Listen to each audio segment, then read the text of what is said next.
नमस्कार मित्रों, आप सभी का स्वागत है। मैं हूं पंकज। आज की इस वीडियो में हम पढ़ेंगे छायावाद का दूसरा पार्ट। इसके पहले हमने छायावाद से रिलेटेड 50 प्रश्न कर चुके हैं। मैं आप सभी को बता दूं कि यह जो मेरी वीडियो है यह घटना चक्र से मैं बना रहा हूं। और जो मेरे प्यारे मित्र जो नए लोग हैं, प्लीज़ वे चैनल को सब्सक्राइब कर लें और वीडियो को लाइक करें। शुरुआत करते हैं। ये छायावाद का दूसरा पार्ट है। पहला पार्ट आप जा कर के डिस्क्रिप्शन में आपको मैं लिंक दे दूंगा, वहाँ से आप पहला पार्ट जाके देख सकते हैं। 50 प्रश्न हो चुके हैं। शुरू करते हैं बिना किसी देरी के। आज का पहला प्रश्न यानी और छायावाद का 51वां। निम्नलिखित में से कौन सा कथन असत्य है? ए, पंत को प्रकृति का सुकुमार कवि कहा जाता है। बी, पल्लव पंत की रचना है। सी, लोकायतन महाकाव्य की श्रेणी में आता है। डी, पंत भारतेंदु युग के कवि हैं। तो आपका इसमें आंसर हो जाएगा डी, पंत भारतेंदु युग के कवि हैं। तीनों ऑप्शन बाकी सही हैं। ए, पंत को सुकुमार प्रकृति का सुकुमार कवि कहा जाता है। पंत को संवेदनशील इंद्रिय बोध का कवि भी कहा जाता है, आपको याद रखना है। पंत का जो है कि बाल्य नाम यानी बचपन का नाम गोसाई दत्त था, इसे भी याद रखना है आपको। और पंत का जन्म जो है कि सन 1900 में कौसानी ज़िले, अल्मोड़ा ज़िले के कौसानी नामक ग्राम में हुआ था। कहाँ पर है? उत्तराखंड में है। पल्लव के बारे में, पल्लव 1928 की इसका टाइम है। और पल्लव को छायावाद का घोषणा पत्र कहा जाता है। और इसी में सुमित्रानंदन पंत जी ने भाषा, अलंकार, छंद के बारे में भी विचार किया यानी लिखा है। ये भी पूछा जाएगा कि भाई पंत के किस काव्य में या फिर किस रचना में भाषा, अलंकार, छंद के बारे में बात की गई है, तो पल्लव ही है। सी, लोकायतन है। लोकायतन 1964 का है। यह लोकायतन एक महाकाव्य है और यह महात्मा गांधी के जीवन पर आधारित है। लोकायतन पर सुमित्रानंदन पंत जी को सोवियत लैंड पुरस्कार मिला हुआ था। बात करें पंत जी को चिदम्बरा पर हिंदी भाषा में पहला ज्ञानपीठ पुरस्कार सुमित्रानंदन पंत को चिदम्बरा पर मिला था 1668 में। ठीक है, इतनी बातें हो गई। थोड़ा सा यहाँ पढ़ लेते हैं इसके बारे में क्या है। आपको वीडियो लंबी लग रही होगी, लेकिन ये सारी बातें हमें जाननी जरूरी भी है। सुमित्रानंदन पंत भारतेंदु युग के नहीं बल्कि छायावाद युग के प्रमुख कवि हैं। इन्हें प्रकृति का सुकुमार कवि तथा प्रकृति का सुकुमार राजकुमार भी कहा जाता है। पंत काव्य में प्रकृति के मनोरम रूपों का मधुर और सरल चित्रण मिलता है। आंसू की बालिका इनकी कविता है। पर्वत प्रदेश में प्रवास आदि कविताओं में प्रकृति के मनोहर चित्र विद्यमान है, जिनमें कवि की जन्मभूमि के प्राकृतिक सौंदर्य का वैभव दिखाई देता है। अतः इस आधार पर हम कह सकते हैं कि पंत जी प्रकृति के सुकुमार कवि हैं। पल्लव जो 1928 टाइम है, याद रखना, बहुत पूछी जाती है। पंत जी की रचना है। लोकायतन महाकाव्य की श्रेणी में माना जाता है, जिस पर इन्हें सोवियत लैंड पुरस्कार मिला था। किसके जीवन? महात्मा गांधी के जीवन पर लोकायतन आधारित है। इसका टाइम है 1964। नेक्स्ट प्रश्न चलते हैं अपना 52। अभी जो बात हुई 52, प्रकृति का सुकुमार राजकुमार किसे कहा जाता है? तो पंत को। प्रकृति का सुकुमार कवि किसे कहा जाता है? सुमित्रानंदन पंत को। संवेदन, और एक ये भी पूछा जाता है कि इनके बारे में कि संवेदनशील इंद्रिय बोध का कवि कौन है? तो सुमित्रानंदन पंत है। 53, किस छायावादी कवि को प्रकृति का सुकुमार कवि कहा गया है? तो सुमित्रानंदन पंत जी को। 54, उत्तराखंड के किस कवि को छायावाद और प्रगतिवाद के संधि स्थल का कवि कहा जाता है? मंगलेश डबराल को, तारा पांडे को, चंद्रकुमार बर्तवाल को, सुमित्रानंदन पंत को। आपका आंसर हो जाएगा डी, सुमित्रानंदन पंत। यहाँ पर इनके बारे में जानकारी काफ़ी अच्छी दी गई है, तो हम इसको पढ़ लेते हैं थोड़ा सा। उत्तराखंड के कवि सुमित्रानंदन पंत को छायावाद और प्रगतिवाद के संधि स्थल का कवि कहा जाता है। इनकी रचनाओं में इसलिए कहा जाता है क्योंकि बहुत सारी इनकी रचनाएं जो शुरुआत में है छायावाद से, फिर बाद में ये प्रगतिवाद से भी संबंधित कविताएं लिखने लगे थे। जो इनकी युगांत है ना, युगांत से ये प्रगतिवादी में चले गए थे। ठीक है, इनकी छायावादी रचनाएं हैं उच्छ्वास है 1920, एक और रचना है सो को उच्छ्वास 1910 की है, यह जयशंकर प्रसाद की सो को उच्छ्वास 1920, ग्रंथि 1920, बीड़ा 1927, पल्लव 1928 जिसे छायावाद का घोषणा पत्र या फिर मैनिफेस्टो कहा जाता है, गुंजन 1932। गुंजन जो है कि इनकी अंतिम रचना है छायावादी, गुंजन में ही ये अंतिम है। और युगांत में आकर के ये ना छायावाद के अंत की घोषणा कर देते हैं और यहीं से प्रगतिवाद में वो चले जाते हैं। यहाँ पर देखते हैं और प्रगतिवादी युगांत है युगवाड़ी ग्रामीण जीवन से आधारित है, नाम भी वैसे ही है। अंतश्चेतनावादी स्वर्ण किरण, स्वर्ण धूलि, युगपथ, ये हो गया। नव मानवतावादी उत्तरा 1949, कला और बूढ़ा चाँद 1959 जिसपे कला और बूढ़ा चाँद पर इन्हें साहित्य अकादमी पुरस्कार मिला था 1960 में। अरिमा है 1955 की है। लोकायतन 1964 जिसपे सोवियत लैंड पुरस्कार। चिदम्बरा जो है कि इनका क्या है, चिदम्बरा में इन्हें ज्ञानपीठ पुरस्कार मिला हुआ था 1968 में। नेक्स्ट प्रश्न चलते हैं 55, निम्न में से कौन सी रचना सुमित्रानंदन पंत की नहीं है? युगवाड़ी, सांदगीत, गुंजन, पल्लव। तो आपका आंसर हो जाएगा बी सांदगीत। सांदगीत जो है कि 1960 की रचना है, ये महादेवी वर्मा की है। युगवाड़ी इनकी है। गुंजन छायावाद की अंतिम कविता इनकी है गुंजन। पल्लव जिसे छायावाद का घोषणा पत्र कहा जाता है 1928 की। ठीक है, नेक्स्ट प्रश्न चलते हैं। और गुंजन का टाइम 1932 है, आप याद रखेंगे इसे। 56, पंत की रचनाओं का प्रकाशन की दृष्टि से सही क्रम है। पहला है गुंजन, युगांत, ग्राम्य, लोकायतन। बी आप सभी देखें, सी कौन सही है? इसमें आपका आंसर हो जाएगा गुंजन का टाइम। देखिए गुंजन का टाइम 1932, ठीक है, और युगांत का 1936, ग्राम्य का 40, लोकायतन का 64। तो इस हिसाब से हमारा आंसर ए सही हो जाएगा। ठीक है, नेक्स्ट प्रश्न, ये टाइम दिया हुआ है 57, निम्नलिखित पुस्तकों में से किसकी भूमिका को छायावाद का घोषणा पत्र कहा जाता है? मैंने बता दिया था पल्लव की भूमिका को, जो जिसका टाइम है 1928।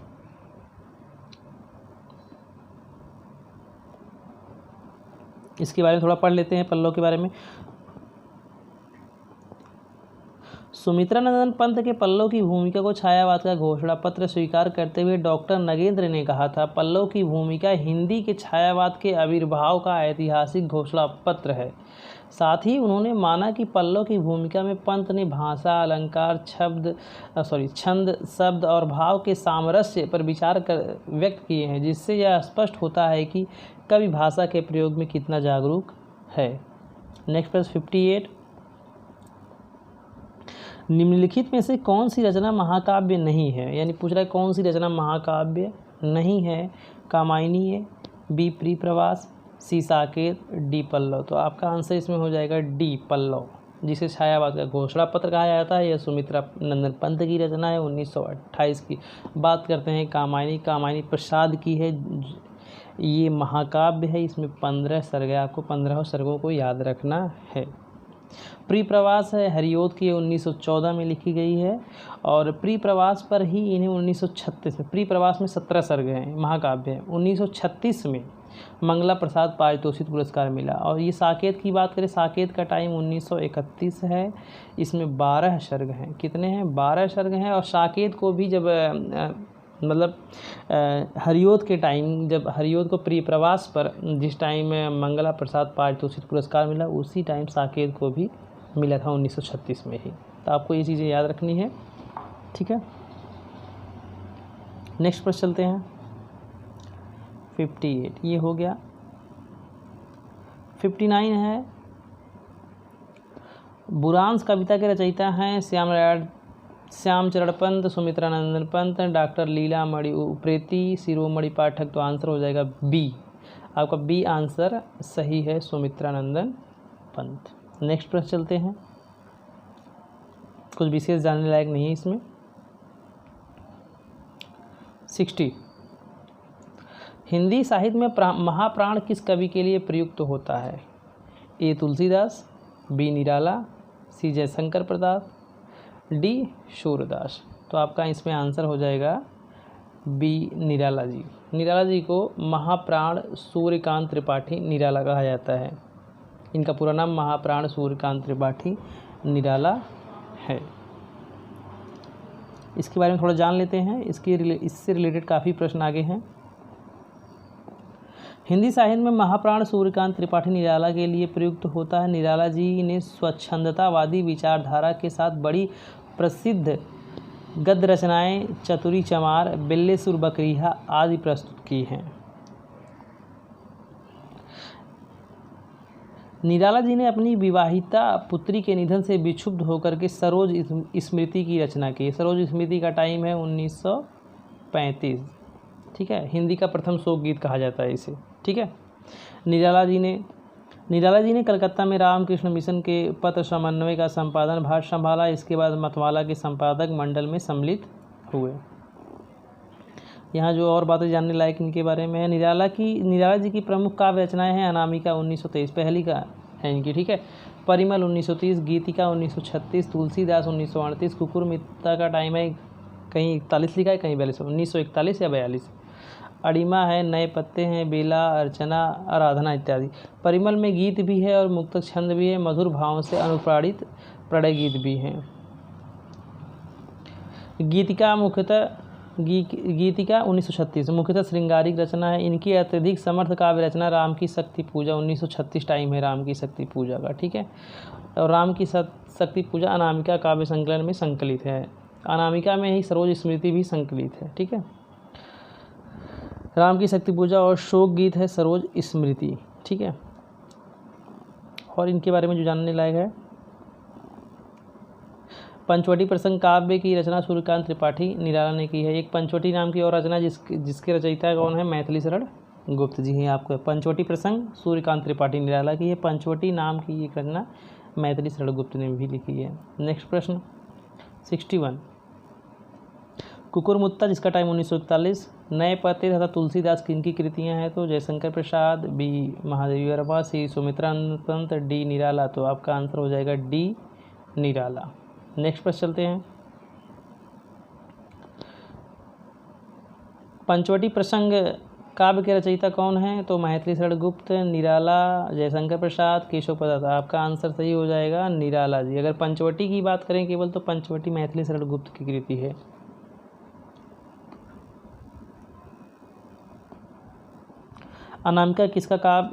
अनामिका काव्य किसके द्वारा रचित है? तो आगे के द्वारा है, निराला के द्वारा। आपका आंसर है निराला सही है। ठीक है, यहाँ पर निराला सही हो जाएगा। 1923 का टाइम है। निराला जी का प्रथम काव्य संग्रह है अनामिका, 1923 टाइम इसका है। नेक्स्ट प्रश्न चलते हैं,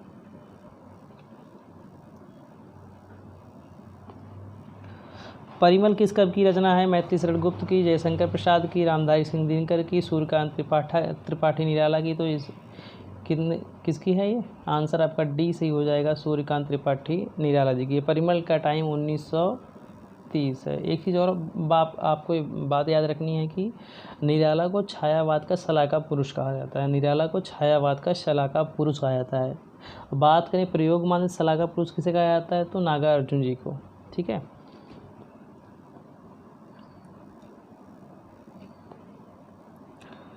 गीतिका के रचनाकार का नाम बताइए। प्रसाद, पंत, निराला, डी मुकुंद पांडे। तो आंसर सी सही हो जाएगा निराला। इसका टाइम है 1936।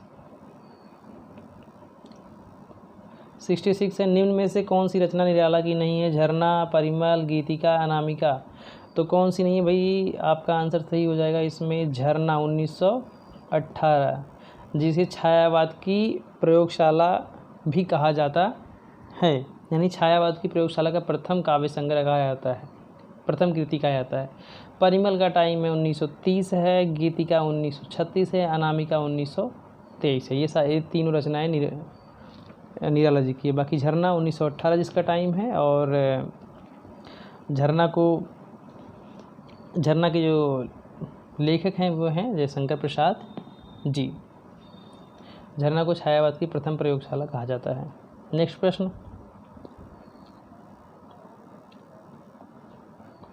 निराला का जन्म कहाँ हुआ था? उत्तर प्रदेश में, उड़ीसा में, बंगाल में, बिहार में। तो इनका जन्म हुआ था बंगाल के महिषादल में। तो आपका आंसर सी से ही हो जाएगा, बंगाल। नेक्स्ट प्रश्न चलते हैं, थोड़ा सा जान लेते हैं इसके बारे में।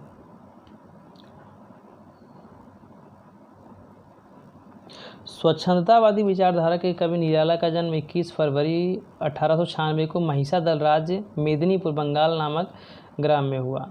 इनका पैतृक गृह उन्नाव जिले के गढ़गोला गांव में था। इनके पिता का नाम राम साहेब त्रिपाठी तथा पत्नी का नाम मनोहरा देवी था। 15 अक्टूबर 1961 को इलाहाबाद और प्रयागराज में इनका निधन हुआ। अच्छा, आप लोग कमेंट करके ये बताएं कि किसके जन्म दिवस को राष्ट्रीय कवि दिवस के रूप में मनाया जाता है। ठीक है, चलो मैं बता देता हूँ कि आपको मैथिली शरण गुप्त के जन्म दिवस को राष्ट्रीय कवि दिवस के रूप में मनाया जाता है। आपको अब डेट बताइए कौन सी है, कमेंट जरूर करके आप लोग बताएं। नेक्स्ट प्रश्न चलते हैं 68। साहित्यिक क्षेत्र में सर्वाधिक विरोध किसका हुआ? प्रसाद का, निराला का, दिनकर का, हरिओद का। तो आंसर है निराला का। इनकी कौन सी रचना थी जिसको लेकर के ये गए थे महावीर प्रसाद द्विवेदी के पास? मतलब कि ये भाई एक तरह से छप जाए पत्रिका में, तो महावीर प्रसाद द्विवेदी, उन्होंने मना कर दिया था। क्योंकि जैसे इन्होंने देखा इनकी रचना को तो कहा इसमें कोई तुक ही नहीं है। मतलब जो एक तरह से काव्य जिस प्रकार से परिपाटी से लिखा जा रहा है उससे कुछ ही अलग थी, इसलिए उन्होंने मना कर दिया। और इनकी कृति को काफ़ी, इनकी रचना थी जूही की कली। ठीक है, काफ़ी विरोध हुआ कि कैसी रचना है, कैसी लिखी गई है। तो बहुत आलोचना हुई, और इनके छंदों कहा गया, केंचुआ छंद, रबड़ छंद भी कहा गया, तमाम प्रकार की बातें हुई। यानी इन्होंने बहुत ही विरोध झेला साहित्यकार के रूप में। तो इसका निराला हो गया। नेक्स्ट पर चलते हैं।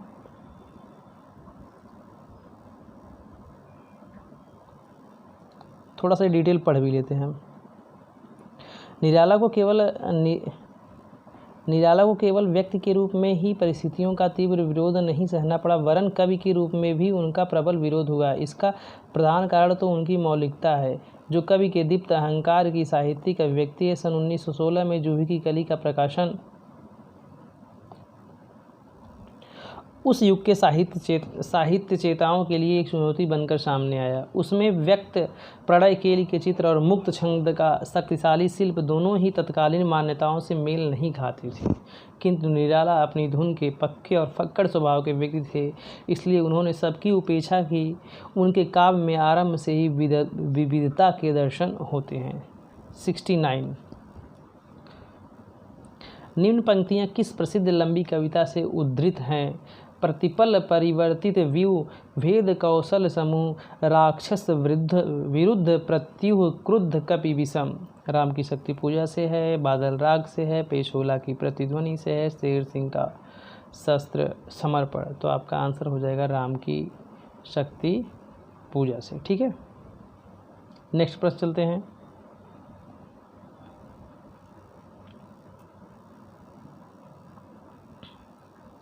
हो गए। यहाँ थोड़ा सा ये देखते हैं, हाँ, जो अच्छी जानकारी यहाँ पे दी गई है। निराला की लंबी रचना है राम की शक्ति पूजा। ये किसमें? अनामिका में संकलित है। सरोज स्मृति अनामिका में संकलित है। ये लंबी कविताएं, राम की शक्ति पूजा, सरोज स्मृति हो गया, बादल राग हो गया, तुलसीदास हो गया, कुकुरमुत्ता हो गया। तो ये सारी लंबी कविताएं। कैसे आप याद रखेंगे राम की शक्ति पूजा? भाई राम जो है शक्ति की जब पूजा करेंगे तो काफ़ी देर तक पूजा किए हुए हैं, काफ़ी लंबे समय तक, तो लंबा हो गया। सरोज की स्मृति, सरोज उनकी पुत्री थी, तो उसकी मृत्यु हो गई, तो काफ़ी दिनों तक, लंबे समय तक उसकी स्मृति, उसको याद करते रहे। बादल राग, बादल क्या होते हैं? तैर तैर के दूर दूर जा कर के गरजते हैं, यानी एक तरह से गाते हैं, तो वो भी लंबे हो गए बादल, तो लंबी कविता।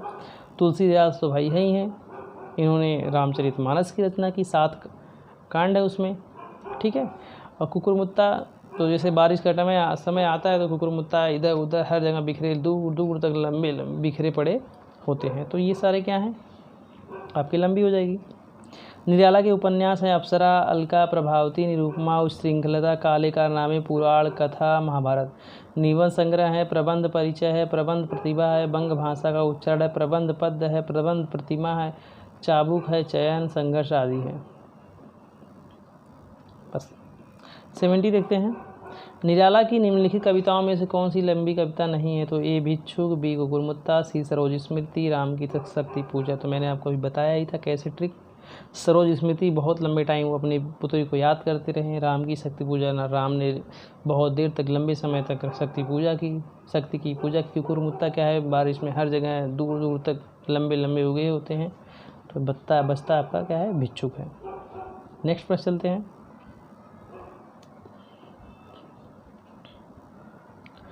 निराला की बादल राग कविता का संबंध है छायावादी सौंदर्य से है, प्रगतिवादी चेतना से है, प्रयोगवादी चेतना से है, प्रकृति सौंदर्य से है। तो आपका आंसर डी हो जाएगा, प्रकृति के सौंदर्य से।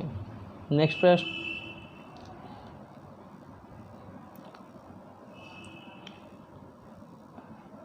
तो जस्ट अभी हो गया। बादल राग के रचयिता हैं प्रसाद हैं, पंत हैं, निराला हैं, महादेवी वर्मा है। तो आंसर हो जाएगा सी आपका, निराला। प्रसाद का जन्म की बात करें 1899 में हुआ था इनका जन्म, ठीक है। पंत की 1900 में टाइम है। निराला 1897, ठीक है। महादेवी वर्मा 1905। नेक्स्ट प्रश्न, धिक जीवन जो पाता ही आया है विरोध। पंक्ति में किसके जीवन सत्य की अभिव्यक्ति मिलती है? सूर्यकांत त्रिपाठी निराला की, हनुमान की, लक्ष्मण की, विभीषण की।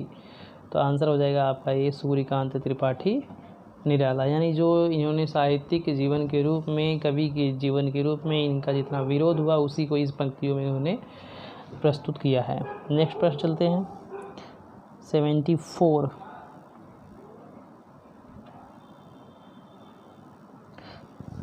74 है मुक्त छंद के प्रणेता हैं निराला, नागार्जुन, जयशंकर प्रसाद, महादेवी वर्मा। तो आंसर आपको हो जाएगा ये, निराला। नागार्जुन की बात करें, यह प्रगतिवाद के कवि हैं। इनका जन्म 1911 में हुआ था। इनका पूरा नाम वैद्यनाथ मिश्र नागार्जुन था। ये यात्री नाम से मैथिली भाषा में लिखते थे, ठीक है।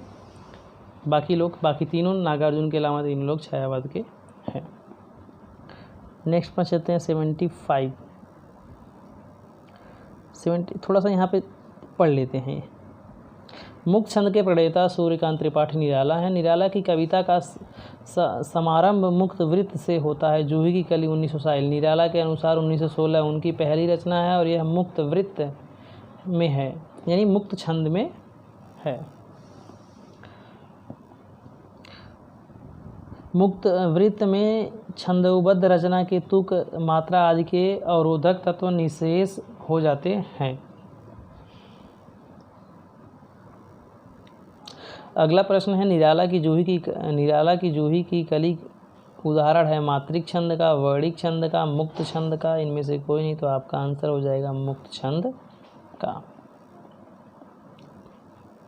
नेक्स्ट प्रश्न चलते हैं। रबड़ छंद या केंचुआ छंद किस कवि की कविताओं को लक्ष्य करके कहा गया? दिनकर की, धूमिल की, निराला की, मुक्तिबोध की। तो आंसर हो जाएगा आपका निराला की। वो भी किसके लिए? जूही की कली की रचनाओं को देखते हुए, ठीक है। रबड़ छंद या केंचुआ छंद कहा गया और इस रचना का काफ़ी विरोध हुआ। महावीर प्रसाद द्विवेदी ने अपनी सरस्वती पत्रिका में छापने से मना भी कर दिया था। नेक्स्ट प्रश्न,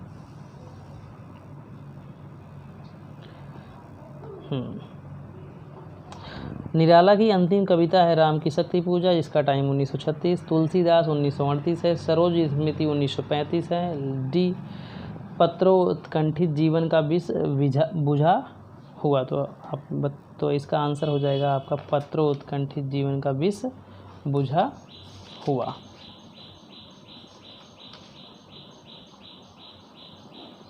और इसका टाइम है 1961। डी वाले का टाइम 1961 है, ठीक है। नेक्स्ट पर चलते हैं। 78 है प्रिय स्वतंत्र रहो अमृत मंत्र नौ पंक्ति वाली कविता का संबंध है जयशंकर प्रसाद से, भवानी प्रसाद मिश्र से, सुमित्रा नंदन पंत से, डी सूर्यकांत त्रिपाठी निराला से। तो आंसर आपका हो जाएगा डी सूर्यकांत त्रिपाठी निराला। नेक्स्ट प्रश्न 78 हो गया। 79 तुलसीदास निम्नलिखित में निराला की व्यंग्यपरक कविता कौन सी है? तुलसीदास, कुकुरमुत्ता, सरोज स्मृति, तोड़ती पत्थर। वह तोड़ती पत्थर। तो आपका आंसर हो जाएगा बी कुकुरमुत्ता, जिसका टाइम है 1941 है। तुलसीदास 1938, सरोज स्मृति 1935 है। सरोज स्मृति संकलित है अनामिका काव्य संग्रह में। नेक्स्ट प्रश्न चलते हैं, कुकुरमुत्ता के बारे में पढ़ लेते हैं। कुकुरमुत्ता सूर्यकांत त्रिपाठी निराला द्वारा 1941, कहीं 41 है कहीं 42 दिया है किसी बुक में, रचित व्यंग्यपरक कविता है जिसका मूल स्वर प्रगतिवादी है। क्या है? प्रगतिवादी है, छायावादी नहीं है। यहाँ निराला के काव्य संकलन नए पत्ते में संकलित है। किसमें से संकलित है? नए पत्ते में। नेक्स्ट प्रश्न,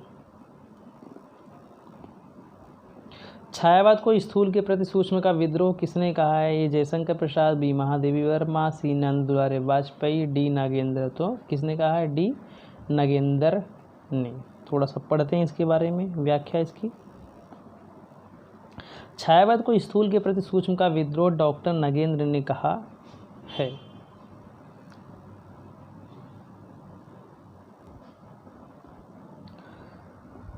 डॉक्टर नगेंद्र की प्रमुख कृतियां हैं क्या है? रीति काव्य की भूमिका लिखी इन्होंने, भारतीय काव्य शास्त्र की भूमिका, रस सिद्धांत, अरस्तु का काव्य शास्त्र, काव्य में उदात्त तत्व, काव्य बिंब, नई समीक्षा आदि। और महत्वपूर्ण तथ्य, महादेवी वर्मा ने क्या कहा है छायावाद के बारे में? ये चीज़ें पूछी जाती हैं। महादेवी वर्मा के अनुसार छायावाद प्रकृति के बीच जीवन का उद्गीत है। डॉक्टर रामकुमार वर्मा ने क्या कहा? आत्मा और परमात्मा का गुप्त वाग विलास रहस्यवाद है और वही छायावाद है। और इन्होंने ये भी कहा जब आत्मा की छाया परमात्मा में, परमात्मा की छाया आत्मा में पड़ने लगती है तो वही छायावाद है। शांतिप्रिय द्विवेदी ने कहा है जिस प्रकार मैटर ऑफ फैक्ट इतिवृत्तात्मकता के आगे की चीज़ छायावाद है, उसी प्रकार छायावाद के आगे की चीज़ रहस्यवाद है। और एक चीज़ जान लेते हैं रामविलास शर्मा ने क्या कहा है। रामविलास शर्मा ने कहा है छायावाद स्थूल के प्रति सूक्ष्म का विद्रोह नहीं रहा है, वरन थोथी नैतिकता, रूढ़िवाद और सामंती साम्राज्यवादी बंधनों के प्रति विद्रोह रहा। इस प्रकार का डॉक्टर नामवर सिंह ने कहा है छायावाद उस राष्ट्रीय जागरण की अभिव्यक्ति है जो एक ओर पुरानी रूढ़ियों से मुक्ति चाहता था और दूसरी ओर विदेशी पराधीनता से। ठीक है, और बात करें प्रसाद ने क्या कहा है, जब वेदना के आधार पर स्वानुभूतिमय अभिव्यक्ति होने लगी तब हिंदी में उसे छायावाद के नाम से अभिहित किया गया। ये बातें कही हैं। ठीक है, नेक्स्ट प्रश्न चलते हैं। छायावाद स्थूल के प्रति सूक्ष्म का विद्रोह है किसने कहा है? तो अभी हो गया है सी डॉक्टर नगेंद्र ने कहा है। 82 सेम क्वेश्चन है डॉक्टर नगेंद्र। छायावाद स्थूल के प्रति सूक्ष्म का विद्रोह किसने कहा है? तो डॉक्टर नगेंद्र ने कहा है। 84 छायावाद विलायती अभिव्यंजनावाद का विलायती संस्करण है किसने कहा है? तो बहुत ही प्रसिद्ध आलोचक हैं। Option A Mahadevi Verma, B Hazari Prasad Dwivedi, Bhagwati Charan Verma, D Ramchandra Shukla. तो आंसर डी हो जाएगा, रामचंद्र शुक्ल जी ने कहा है। नेक्स्ट प्रश्न है इसमें कौन उत्तर छायावादी कवि नहीं है? नरेंद्र शर्मा, रामकुमार वर्मा, बच्चन, अंचल। तो आंसर हो जाएगा बी आपका रामकुमार वर्मा। ये उत्तर छायावादी कवि नहीं है बल्कि अपितु छायावादी कवि हैं। नेक्स्ट प्रश्न चलते हैं। 86 फैंटेस्माटा का संबंध हिंदी के किस काव्य आंदोलन से जोड़ा गया है? प्रगतिवाद से, छायावाद से, प्रयोगवाद से, नई कविता से। तो ये है छायावाद से। और किसने जोड़ा है? ये जोड़ा है शुक्ल ने। तो आंसर आपका बी हो जाएगा, छायावाद। थोड़ा सा इसके बारे में जानते हैं क्या है। फैंटेस्माटा का संबंध हिंदी में छायावाद काव्य आंदोलन से जोड़ा गया है। रहस्यवाद के अंतर्भूत रचनाएं पहुँचे हुए पुराने संतों या साधकों की उसी वाणी के अनुकरण पर होती है जो तुरीया अवस्था या समाधि दशा में नाना रूपों के रूप में उपलब्ध आध्यात्मिक ज्ञान का आभास देती हुई मानी जाती है। इस रूपात्मक अभ्यास का यूरोप में छाया यानी जिसे फैंटेस्माटा कहते हैं, उक्त प्रवृत्तियों का अनुकरण करने के कारण छायावाद का संबंध फैंटेस्माटा से जोड़ा गया है। नेक्स्ट प्रश्न बस इतने ही हैं। टोटल हैं 86 प्रश्न हैं छायावाद से। ठीक है मित्रों, यदि आपको मेरी वीडियो पसंद आई हो तो प्लीज़ लाइक करें और चैनल को सब्सक्राइब कर लें और कमेंट करके ज़रूर बताएं कि मुझे क्या और करना चाहिए, क्या मुझे कुछ सुधार करना चाहिए, कैसे। ठीक है, थैंक यू। मिलते हैं नेक्स्ट वीडियो में, तब तक के लिए बाय।